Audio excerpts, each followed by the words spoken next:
Today is day 30 since ovulation for our pastel pied, and she did it. She laid for us. It's our first clutch of 2021. 3 beautiful eggs. Let's get those checked out and see how they are. Let's get our name tag printed.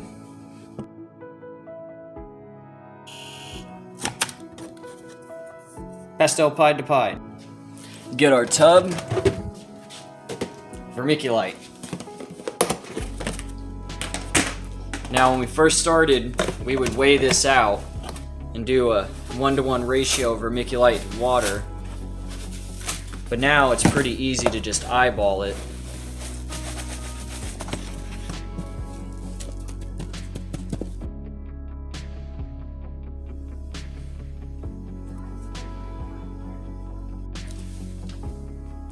Here we have it, our first clutch of 2021. Not the biggest clutch, still clutch nonetheless, and who can complain about some pied?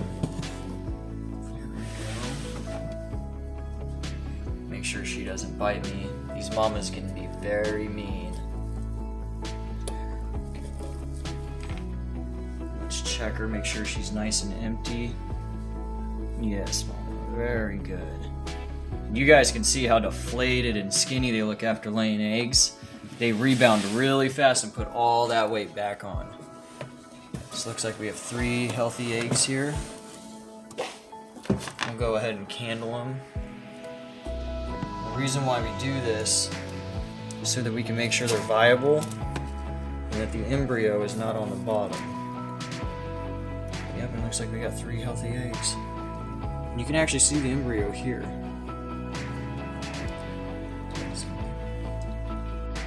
So when they lay, they have this natural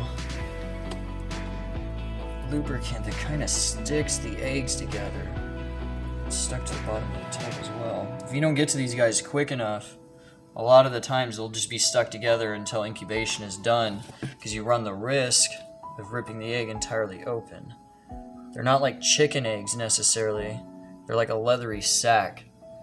I imagine it's what dinosaur eggs are like. Now we're going to place them on top of this light diffuser to try and keep them off the moisture, just to prevent mold. I know a lot of people don't have problems with it, but it's just to be safe. And we're going to use these Q-tips to help them to stay stable, because the last thing you want are these eggs to roll around during incubation. They are not like chicken eggs. You don't need to rotate them. It's probably the worst thing that could happen to these guys. We'll just line them up really nice. We use a layer of press and seal on the inside to hold in all that moisture, because if we don't hold in the humidity, then it starts to dry out in here, and that amniotic fluid starts to dry out and it'll kill the baby. I know a lot of guys don't use this and it works out well for them, but we like to play it here on the safe side. Put some finishing touches on this.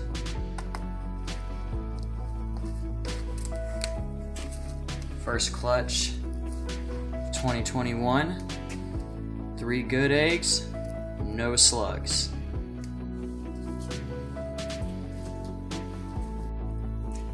We have the incubator set at 88 degrees, ready to go. And our first clutch of 2021 put in.